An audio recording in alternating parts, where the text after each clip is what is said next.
जय श्री कृष्णा। राधे राधे सभी को। हरे कृष्णा हरे राम राम राम हरे हरे। कैसे हैं आप सभी लोग? तो चलिए आज हमारा डे 15 यानी डे 15 अपनी श्रीमद् भगवद गीता का को शुरू करते हैं, जहाँ से कल हमने रोक के रोक रखा था। अब आज हम वहाँ से आगे से स्टार्ट करते हैं।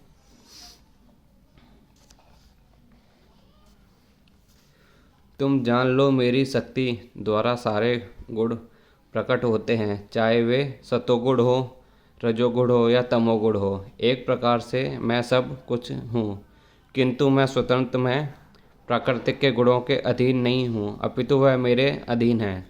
संसार के सारे भौतिक कार्यकलाप प्रकृति के गुणों के अधीन संपन्न होते हैं। यद्यपि प्रकृति के गुण परमेश्वर कृष्ण के उद्भूत हैं, किंतु भगवान उनके अधीन नहीं होते। उदाहरण, राज्य के नियमानुसार कोई दंडित हो सकता है, किंतु नियम बनाने वाला राजा उस नियम के अधीन नहीं होता। इस तरह प्रकृति के सभी गुण सतो रजो तथा तमोगुण भगवान कृष्ण से उद्भूत हैं, किंतु प्रकृति के अधीन नहीं है, इसलिए वे निर्गुण हैं। जिसका तात्पर्य है कि सभी गुण उनसे उद्भूत हैं, किंतु उन्हें प्रभावित नहीं करते। यह भगवान का विशेष लक्षण है। तीनों गुण सतोगुण रजोगुण तमोगुण के द्वारा मोहग्रस्त यह सारा संसार मुझे गुणातीत तथा अविनाशी को नहीं जानता। सारा संसार प्रकृति के तीन गुणों से मोहित है। जो लोग इस संसार इस प्रकार से तीन गुणों के द्वारा मोहित हैं, वे नहीं जान सकते कि परमेश्वर कृष्ण इस प्रकृति से परे हैं। प्रत्येक जीव को प्रकृति के वशीभूत होकर एक विशेष प्रकार का शरीर मिलता है और तदनुसार उसे एक विशेष मनोवैज्ञानिक, मानसिक तथा शारीरिक कार्य करना होता है। प्रकृति के तीन गुण के अंतर्गत कार्य करने वाले मनुष्य की चार श्रेणियां हैं। जो निन्नत सतोगुण हैं वे ब्राह्मण, जो रजोगुण हैं वे क्षत्रिय, और जो रजोगुणी एवं तमोगुणी दोनों हैं वे वैश्य कहलाते हैं, तथा जो तमोगुणी हैं वे शूद्र कहलाते हैं। जो इनसे भी नीचे हैं वे पशु हैं। फिर ये उपलब्धियां स्थानीय नहीं। मैं ब्राह्मण, क्षत्रिय, वैश्य कुछ भी हो सकता हूँ। जो भी हो, यह जीवन नश्वर है।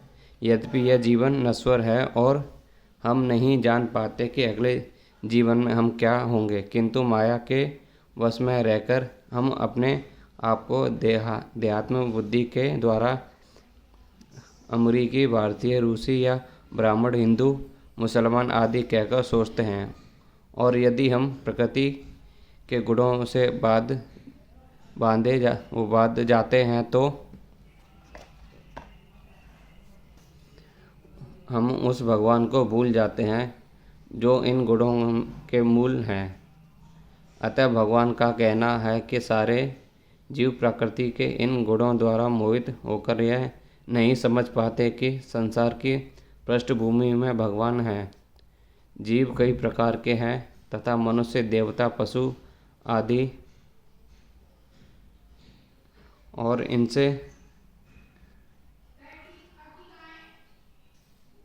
और इनमें से हर एक प्रकृति के वश में है, और सभी दिव्य पुरुष भगवान को भूल चुके हैं, जो रजोगुणी तथा तमोगुणी हैं। यहाँ तक कि तो जो सतोगुणी भी हैं वो भी परम सत्य का निर्वेश ब्रह्म स्वरूप से आगे नहीं बढ़ पाते। वे सब भगवान के साक्षात स्वरूप के समक्ष संबंधित हो जाते हैं, जिससे सारा सौंदर्य, ऐश्वर्य, ज्ञान, बल तथा यश त्याग भरा है। जब सतोगुणी तक इस स्वरूप को नहीं समझ पाते तो उनसे क्या आशा की जाए। जो रजोगुणी या तमोगुणी हैं, कृष्ण भावनामृत प्रकृति के इन तीनों गुणों से परे हैं, और जो लोग निसंदेह कृष्ण भावनामृत में स्थिर हैं वे ही वास्तव में मुक्त हैं। प्रकृति के 3 गुणों वाली इस मेरी देवी शक्ति को पार कर पाना कठिन है, किंतु जो मेरे शरणागत हो जाते हैं वे सरलता से इसे पार कर सकते हैं। भगवान की शक्तियाँ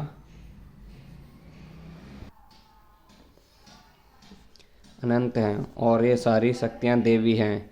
यद्यपि जीवात्मा उनकी शक्तियों के अंश हैं अर्थात देवी हैं, किंतु भौतिक शक्ति के संपर्क में रहने से उनका पूरा शक्ति आच्छादित रहती है। इस प्रकार भौतिक शक्ति से आच्छादित होने के कारण मनुष्य उसके प्रभाव को अतिक्रमण नहीं कर पाता है। जैसा कि पहले कहा जा चुका है, परा तथा अपरा शक्तियाँ भगवान से उद्भूत होने के कारण नित्य हैं। जीव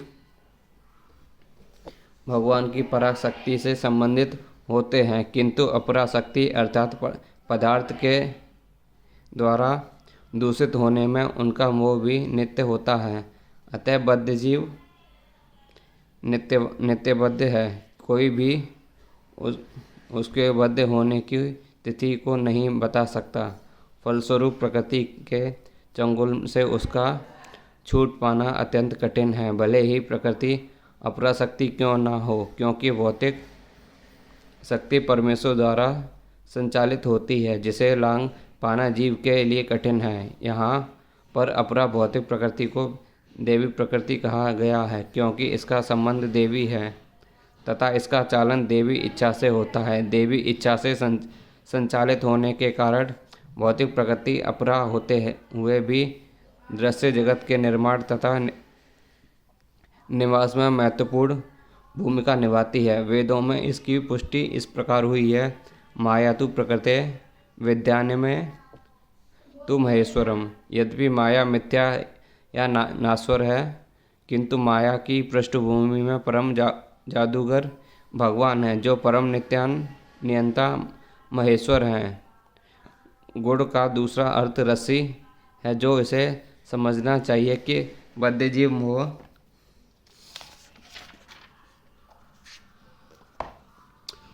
रूपी रस्सी से जकड़ा हुआ है।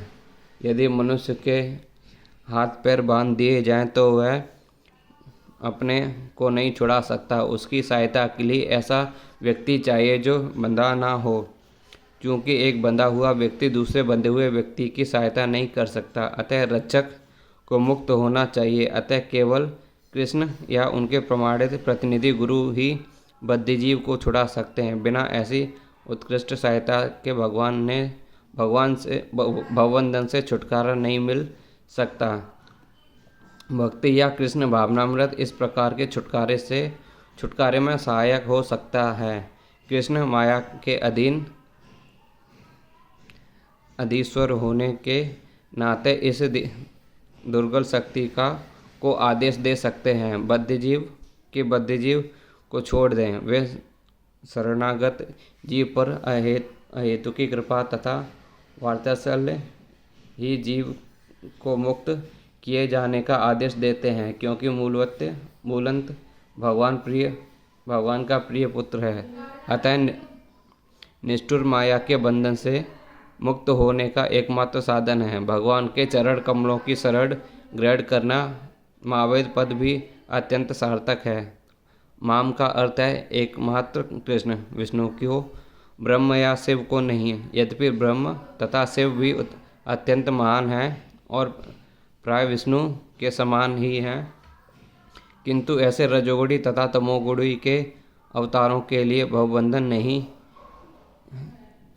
नहीं कि वे बद्धजीव को माया के चंगुल से छुड़ा सके। दूसरे शब्दों में ब्रह्म तथा शिव दोनों ही माया के वश में रहते हैं। केवल विष्णु माया के स्वामी हैं, अतः वे ही बद्धजीव को मुक्त कर सकते हैं। दोनों वेदों में इसकी पुष्टि तमेव विद्यम के द्वारा हुई है, जिसका अर्थ है कि कृष्ण को जान लेने पर ही मुक्ति संभव है। शिवजी भी इस पुष्टि करते हैं कि केवल विष्णु कृपा से मुक्ति प्राप्त की जा सकती है।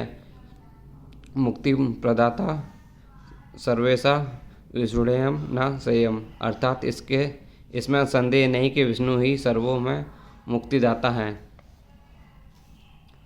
जो निपट मूर्ख है, जो मनुष्य में अधम है, जिनका ज्ञान माया द्वारा हर लिया गया है, तथा जो असुरों से नास्तिक प्रकृति को धारण करने वाले हैं, ऐसे दुष्ट मेरी शरण ग्रहण नहीं करते। भगवत गीता में यह कहा गया है कि श्री भगवान के चरण कमलों की शरण ग्रहण करने से मनुष्य प्रकृति के कठोर नियमों को लांघ सकता है। यहाँ पर यह प्रश्न उठता है कि तो फिर विद्वान, दार्शनिक, वैज्ञानिक, व्यापारी, शासक तथा जनता के नेता सर्वशक्तिमान भगवान श्री कृष्ण के चरण कमलों की शरण क्यों नहीं ग्रहण करते? बड़े बड़े जन नेता विभिन्न विधियों से विभिन्न योजनाओं बनाकर अत्यंत धैर्यपूर्वक जन्मांतर तक प्रकृति के नियमों से मुक्ति की खोज करते हैं, किंतु वह मुक्ति भगवान के चरण कमलों की शरण ग्रहण करने मात्र से संभव हो सकता है। तो ये बुद्धिमान तथा श्रमशील मनुष्य इस सरल विधि को क्यों नहीं अपनाते? गीता इसका उत्तर अत्यंत स्पष्ट शब्दों में देती है। समाज के वास्तविक विद्वान नेता यथा ब्रह्म, शिव, कपिल, कुमारगण, मनु, व्यास, वेदल, उद्देवल, असित जनक, प्रहलाद, बलि तथा उनके पश्चात मध्वाचार्य, रामानुजाचार्य, श्री चैतन्य तथा बहुत से अन्य श्रद्धावान दार्शनिक, राजनीतिक, शिक्षक, विज्ञानी आदि जो सर्वशक्तिमान पुरुष हैं, पुरुष के चरणों में शरण लेते हैं, किंतु जो लोग वास्तविक दार्शनिक, विज्ञानी, शिक्षक, प्रशासक आदि नहीं हैं, किंतु भौतिक लाभ के लिए ऐसा बनते हैं, वे परमेश्वर की योजना या पथ को स्वीकार नहीं करते। उन्हें ईश्वर का कोई ज्ञान नहीं होता। वे अपनी सांसारिक योजना बनाते हैं और संसार के समस्याओं को हल करने के अपने व्यर्थ प्रयासों के द्वारा स्थिति को जटिल बना लेते हैं। चूँकि भौतिक शक्ति इतनी बलवंती हैं, इसलिए वह नास्तिकों को अवैध योजना का प्रतिरोध करती है और योजनाएं आयोग के ज्ञान ध्वस्त कर देती है। नास्तिक योजना निर्माताओं को यह दृष्टकिन कहा गया है, जिनका अर्थ है दृष्टजन। कृति का अर्थ पुण्यात्मा होता है। नास्तिक योजना निर्माता कभी कभी अत्यंत बुद्धिमान और प्रतिभाशाली होता है, क्योंकि किसी भी विराट योजना के लिए, चाहे वह अच्छी हो या बुरी, बुद्धि की आवश्यकता होती है। लेकिन नास्तिक की बुद्धि का प्रयोग परमेश्वर की योजना का विरोध करने में होता है। इसलिए नास्तिक योजना निर्माता दुष्टि कहलाता है, जिससे सूचित होता है कि उसकी बुद्धि तथा प्रयास उल्टी दिशा की ओर होती है। गीता में यह स्पष्ट कहा गया है कि भौतिक शक्ति परमेश्वर के पूर्ण निर्देश में कार्य करती है, उसका कोई स्वतंत्र प्रभुत्व नहीं। जिस प्रकार छाया पदार्थ का अनुसरण करती है, उसी प्रकार वह शक्ति भी कार्य करती है। तो भी यह भौतिक शक्ति अत्यंत प्रबल है और नास्तिक अपने अनीश्वरवादी प्रभाव के कारण यह नहीं जान सकता कि वह जिस तरह कार्य करती है, ना ही वह परमेश्वर की योजना को जान सकता है, और मोह तथा रजोगुण तमोगुण में रहकर उसकी सारी योजनाएं उसी प्रकार ध्वस्त हो जाती हैं, जिस प्रकार भौतिक दृष्टि से विद्वान, वैज्ञानिक, दार्शनिक, शासक तथा शिक्षक होते हुए भी हिरण्यकश्यप तथा रावण की सारी योजनाएं ध्वस्त हो गई। ये दुष्टि या दुष्ट चार प्रकार के होते हैं, जिनका निर्माण नीचे दिया जाता है।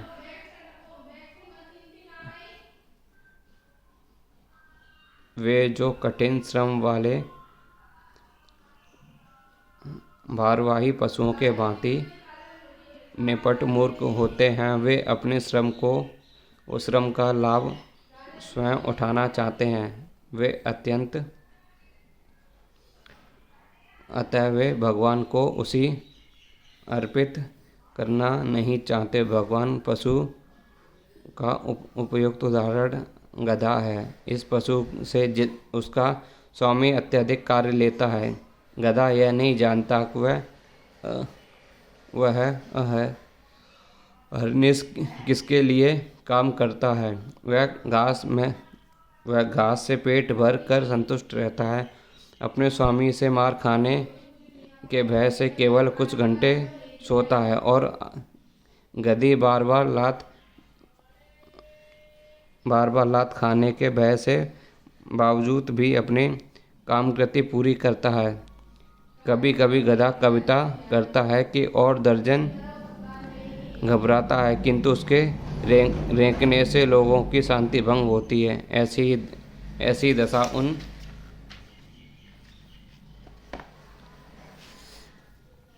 सकाम कर्मियों की है जो यह नहीं जानते कि विवेक के लिए कर्म करते हैं। वे ये नहीं जानते कि कर्म यज्ञ के लिए है। ऐसे लोग जो अपने द्वारा उत्पन्न कर्मों से दबे रहते हैं, प्रातः यह कहते सुने जाते हैं कि उनके पास अवकाश कहाँ है कि वे जीव पर की अमरता के विषय में सुने। ऐसी मूढ़ों के लिए नश्वर भौतिक लाभ ही जीवन का सब कुछ होता है, भले ही वे अपने श्रम फल के अंश का ही उपभोग कर सकें। कभी कभी वे लाभ के लिए रात दिन नहीं सोते, भले ही उनके आमाशय में ब्रह्म हो या अपच हो जाए। वे बिना खाए ही संतुष्ट रहते हैं। वे माया में स्वामियों के लाभ हेतु अहिंसित काम में व्यर्थ रहते हैं। अपनी असली स्वामी से अनाभिज्ञ रहकर मूर्ख कर्मी माया की सेवा में व्यर्थ ही स्वामी किधर गया सेवा में व्यर्थ ही अपना समय गंवाते हैं। दुर्भाग्य तो यह है कि वे कभी भी स्वामियों के परम स्वामी की शरण में नहीं जाते, ना ही वे सही व्यक्तियों से उसके विषय में सुनने में कोई समय लगाते हैं। जो सूकर विष्ठा खाता है वह चीनी तथा घी से बनी मिठाइयों की परवाह नहीं करता। उसी प्रकार मूर्ख कर्मी इस नश्वर जगत की इंद्रियों को मूर्ख वो सुख देने वाले समाचारों को नियंत्रण सुनता रहता है, और किंतु संसार को गतिशील बनाने वाली शाश्वत जीवित शक्ति प्राण के विषय में सुनने में तनिक भी समय नहीं लगाता।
दूसरे प्रकार से दुष्ट का नराधम अर्थात अधम व्यक्ति कहलाता है। नर का अर्थ है मनुष्य और अधम का अर्थ है सबसे नीचा। 84 लाख जीव योनियों में से 4 लाख मानव योनियां हैं। इनमें से अनेक निम्न मानव योनियां हैं जिनमें से अधिकांश असंस्कृत में सभ्य मानव योनियां वे हैं जिनके पास सामाजिक, राजनीतिक तथा धार्मिक नियम हैं, जो मनुष्य सामाजिक तथा राजनीतिक दृष्टि से उत्पन्न है, किंतु जिनका कोई धर्म नहीं होता वे नराधम माने जाते हैं। धर्म ईश्वर विहीन नहीं होता, क्योंकि धर्म का प्रयोजन परम सत्य तथा उसके साथ मनुष्य के संबंध को जानना है। गीता में भगवान स्पष्ट कहते हैं कि उनसे परे कोई भी नहीं हो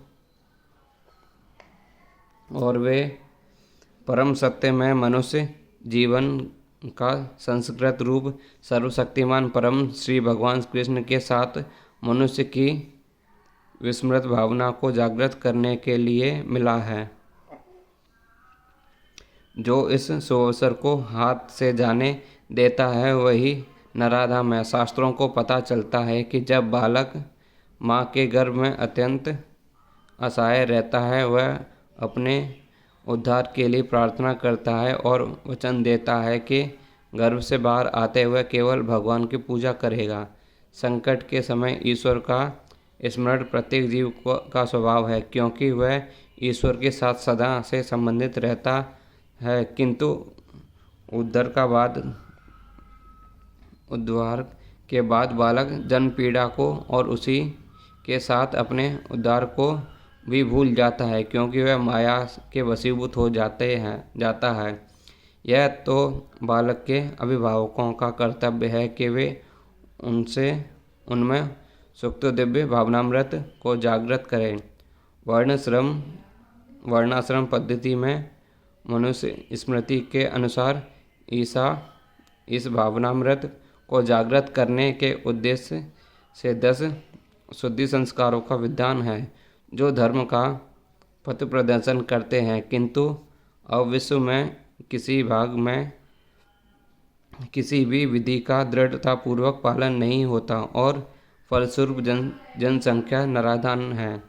जब सारी जनसंख्या नराधम हो जाती है तो स्वाभाविक है कि उनकी सारी तथाकथित शिक्षा भौतिक प्रगति से सर्वव्यर्थ शक्ति द्वारा व्यर्थ कर दी जाती है। गीता के अनुसार विद्वान पुरुष वही है जो एक ब्राह्मण, कुत्ता, गाय, हाथी तथा चांडाल को समान दृष्टि से देखे।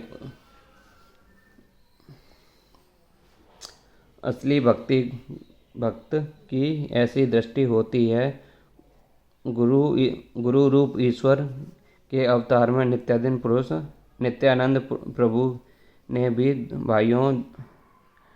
दो भाइयों जगाई तथा मधाई नामक विशिष्ट नराधमों का उद्धार किया और यह दिखाया कि किस प्रकार शुद्ध भक्त नवधमों पर दया करता है। अतः जो नराधम भगवान द्वारा बहिष्कृत किया जाता है वह केवल भक्त की अनुकंपा से पुनः अपना आध्यात्मिक भावनामृत प्राप्त कर सकता है।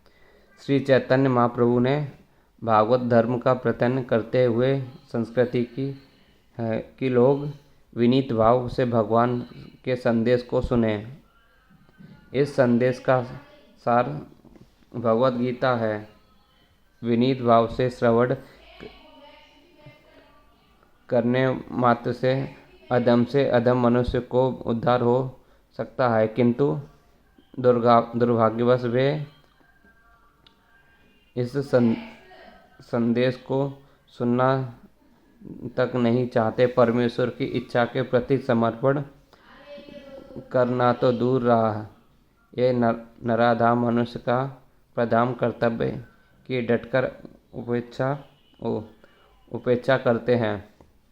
नंबर 3, दृष्ट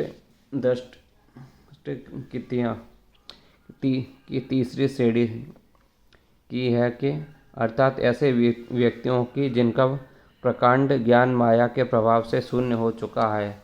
ये अधिकांश बुद्धिमान व्यक्ति होते हैं, यथा महान दार्शनिक, कवि, साहित्यकार, वैज्ञानिक आदि, किंतु माया इन्हें भ्रमित कर देती है। जिसके कारण ये परमेश्वर की अवज्ञा करते हैं। इस समय माया ज्ञाना की बहुत बड़ी संख्या है, यहाँ तक कि वे भगवत गीता के विद्वानों के मध्य भी है।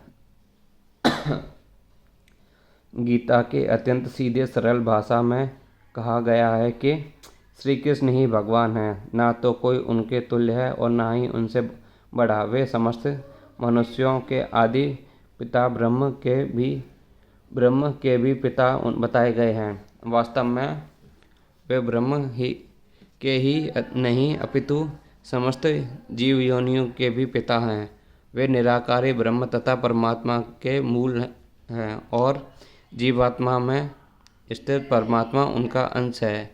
वे सबके उस उत्स हैं और सबको सलाह दी जाती है कि उनके चरण कमलों के शरणागत बने। इन सब कथनों के बावजूद ये भगवान का उपहास करते हैं और उन्हें एक सामान्य मनुष्य मानते हैं।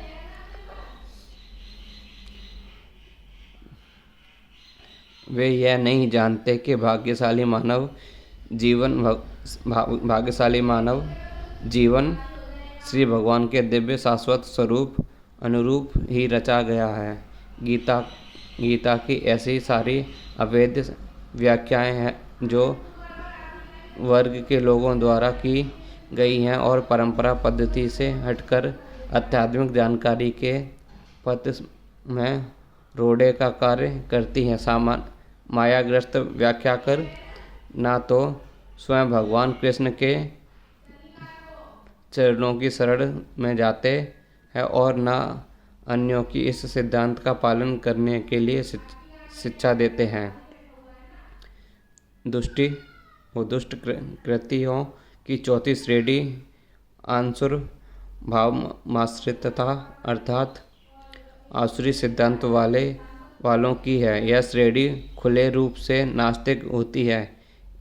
इनमें से कुछ तर्क करते हैं कि परमेश्वर कभी भी इस संसार में अवतरित नहीं हो सकता, किंतु वे इसका कोई ठोस प्रमाण नहीं बता पाते कि ऐसा क्यों नहीं हो सकता।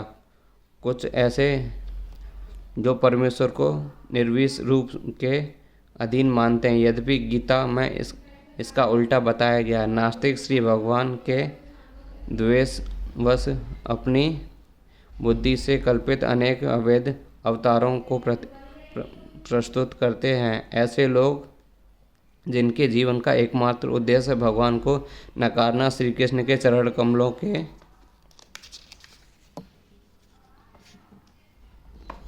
कभी शरणागत नहीं हो सकते। दक्षिण भारत में श्री यामानुचार्य अब्दुल ने कहा है, हे प्रभु, आप उन लोगों द्वारा नहीं जाने जाते जो नास्तिक सिद्धांतों में लगे हैं। भले ही आप विलक्षित गुण रूप तथा लीला से युक्त हैं, सभी शास्त्रों में आपका विशुद्ध तत्व विग्रह प्रमाणित किया तथा देवी गुण संपन्न दिव्य ज्ञान के आचार्य भी आपको मानते हैं। अतएव मूढ़, नवाधान, माया पद्मज्ञानी अर्थात भ्रमित मनोधर्मी तथा नास्तिक, ये चार प्रकार के दुष्ट कृति कभी भी भगवान के शरण कमलों के शरण में नहीं जाते, भले ही सारे शास्त्र तथा आचार्य ऐसा उपदेश क्यों ना देते रहें।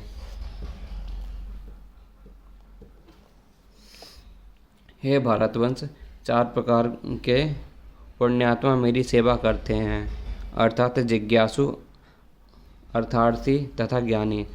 दुष्कृष्टि के सर्वथा विपरीत ऐसे लोग हैं जो शास्त्रीय विधि विधानों का दृढ़ता से पालन करते हैं और यह सकृत कहलाते हैं। अर्थात वे लोग हैं जो शास्त्रीय विधि विधानों, नैतिक तथा सामाजिक नियमों को मानते हैं और परमेश्वर के प्रति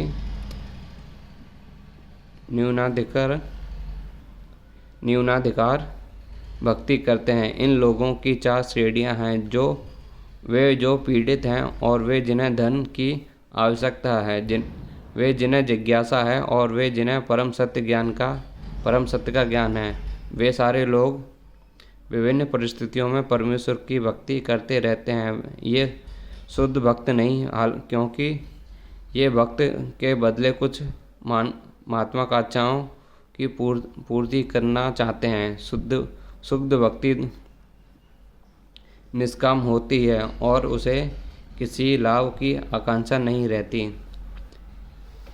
भक्ति रसमार्थ सिंधु में शुद्ध भक्ति की परिभाषा इस प्रकार की गई है। मनुष्य को चाहिए कि परमेश्वर कृष्ण की दिव्य प्रेम भक्ति किसी सकाम कर्म अथवा मनोधर्म द्वारा भौतिक लाभ की इच्छा से रहित होकर करे। यही शुद्ध भक्ति कहलाती है। जब वे 4 प्रकार के लोग परमेश्वर के पास भक्ति के लिए आते हैं और शुद्ध भक्त की संगति की पूर्णतः शुद्ध हो जाते हैं, तो भी यह शुद्ध भक्त हो जाते हैं। यहाँ तक कि दुष्टों का प्रश्न है कि उनके लिए दुर्गम है, क्योंकि उनका जीवन स्वार्थपूर्ण, अनियमित तथा निरुद्देश्य होता है। किंतु इनमें से कुछ लोग शुद्ध भक्त में संपर्क में आने पर शुद्ध भक्त बन जाते हैं। जो लोग सदैव सकाम कर्मों में व्यस्त रहते हैं, वे संकट के समय भगवान के पास आते हैं और तब शुद्ध भक्तों की संगति करते हैं तथा विपत्ति में भगवान के भक्त बन जाते हैं। जो विलुप्त हताश हैं, वे कभी कभी शुद्ध भक्ति की संगति करने आते हैं और ईश्वर के विषय में जानने की जिज्ञासा करते हैं। इसी प्रकार शुष्क चिंतन जब ज्ञान के प्रत्येक क्षेत्र में हताश हो जाते हैं, तो भी वे कभी कभी ईश्वर को जानना चाहते हैं और वे भगवान की भक्ति करने आते हैं। इस प्रकार ये निराकार ब्रह्म तथा अंतर्यामी परमात्मा के ज्ञान को पार कर जाते हैं और भगवत कृपा से या उनके शुद्ध भक्त की कृपा से उन्हें साकार परम ब्रह्म को बोध हो जाता है। कुल मिलाकर जब आर्त जिज्ञासु ज्ञानी तथा धन की इच्छा रखने वाले समस्त भौतिक इच्छाओं से मुक्त हो जाते हैं और वे यह भली भांति समझ पाते हैं कि भौतिक आसक्ति से आध्यात्मिक उन्नति का कोई सरोकार नहीं है, तो वे शुद्ध भक्त बन जाते हैं। जब तक ऐसी शुद्ध अवस्था प्राप्त नहीं हो लेती, तब तक भगवान की दिव्य सेवा में ही लगे भक्त सकाम कर्मों में या संसारिक ज्ञान की खोज में अनुरक्त रहते हैं। अतः शुद्ध भक्त की अवस्था तक पहुँचने के लिए मनुष्य को इन सबों को लांघना होता है।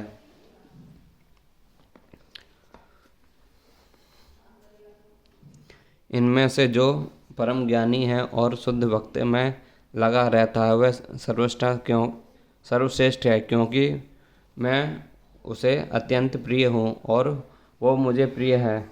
भौतिक इच्छाओं के समस्त कल्मश से मुक्त आर्त जिज्ञासु धनहीन तथा ज्ञान में सब शुद्ध भक्त बन सकते हैं।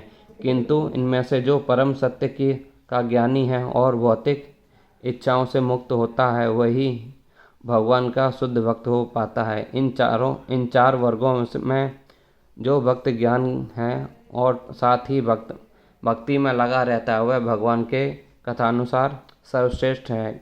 ज्ञान की खोज करते रहने से मनुष्य को अनुभूति होती है और उसका आत्मा उसके भौतिक शरीर से भिन्न अधिक उन्नति करने पर उसे निर्वेश ब्रह्म तथा परमात्मा का ज्ञान होता है। जब वह पूर्णतः शुद्ध हो जाता है, तो वह ईश्वर के नित्य दास के रूप में अपनी स्वाभाविक स्थिति की अनुभूति होती है। इस प्रकार शुद्ध भक्त की संगति से अर्थ जिज्ञासु धन का इच्छुक तथा ज्ञानी स्वयं शुद्ध हो जाते हैं। किंतु प्रारंभिक अवस्था में जिस व्यक्ति को परमेश्वर का पूर्ण ज्ञान होता है और वे साथ ही साथ ही जो उनकी भक्ति करता रहता है वह व्यक्ति भगवान को अत्यंत प्रिय होता है, जिसे भगवान की दिव्यता को शुद्ध ज्ञान प्राप्त होता है। वह भक्ति द्वारा इस तरह सुरक्षित रहता है कि भौतिक कल्मश से उसे छू भी नहीं पाते।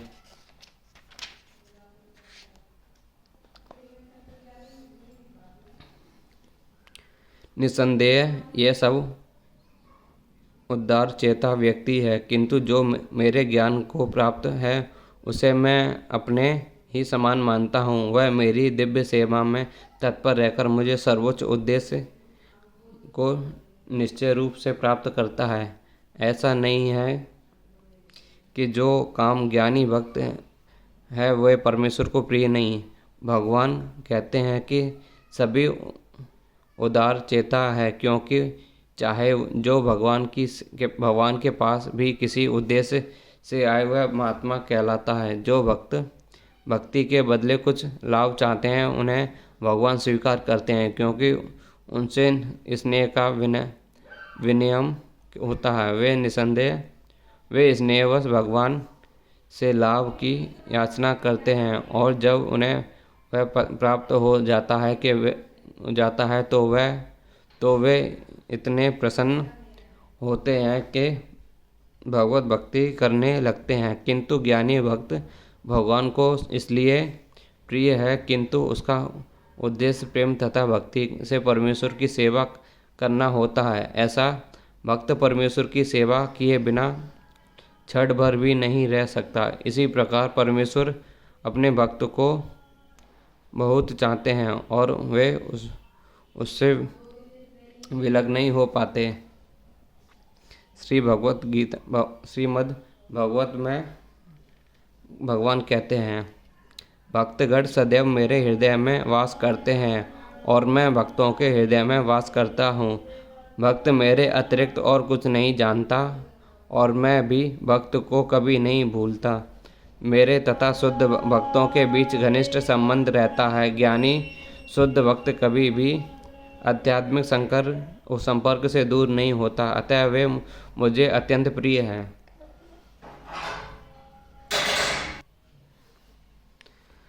अनेक जन्म जन्मांतर के बाद जिसे सचमुच ज्ञान होता है वह मुझको समस्त कारणों का कारण जानकर मेरी शरण में आता है। ऐसा महात्मा अत्यंत दुर्लभ होता है।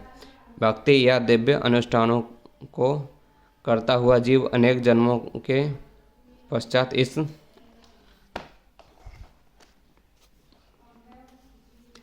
दिव्य ज्ञान को प्राप्त कर सकता है कि आत्म साक्षात्कार का चरम लक्ष्य श्री भगवान है। आत्मा साक्षात्कार के प्रारंभ में जब मनुष्य भौतिकता का परित्याग करने का प्रयत्न करता है तब वह निर्विशवाद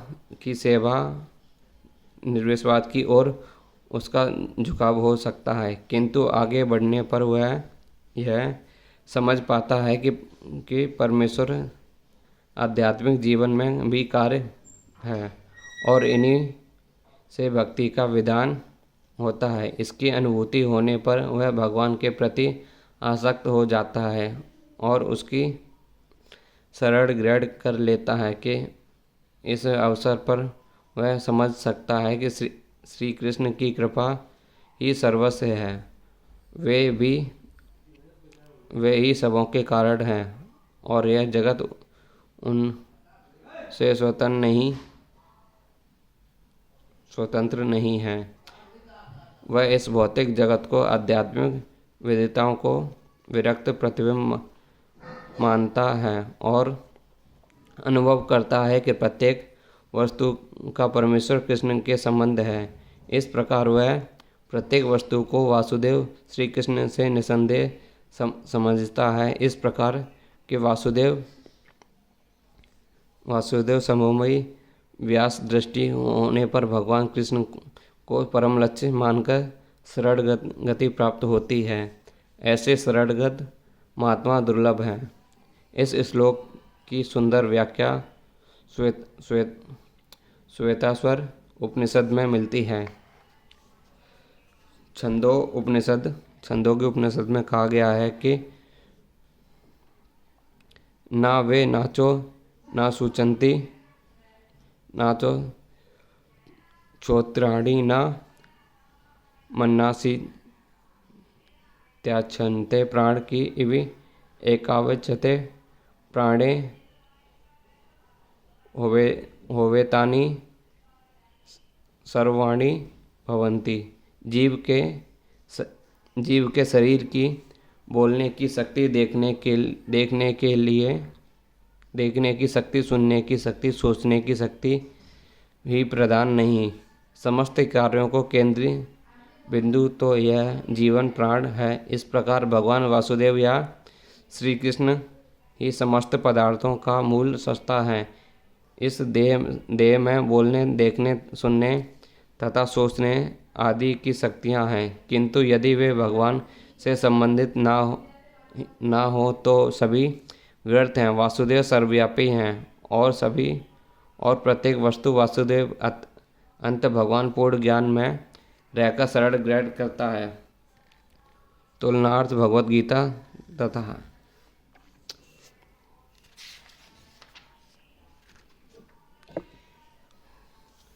जय श्री कृष्णा, राधे राधे। तो चलिए आज हम इसको यहीं पे विराम देते हैं, बाकी कल हम अपने इसको आगे से प्रारंभ करेंगे। सभी लोग भगवान कृष्ण का नाम जप करते रहिए और उनके शरण में जाइए, इससे आपके जीवन का उद्धार होगा। तो चलिए मिलते हैं कल इसी समय पे। हरे कृष्णा कृष्णा कृष्णा हरे हरे, हरे राम राम राम हरे हरे। तो चलिए धन्यवाद आपका, मिलते हैं कल।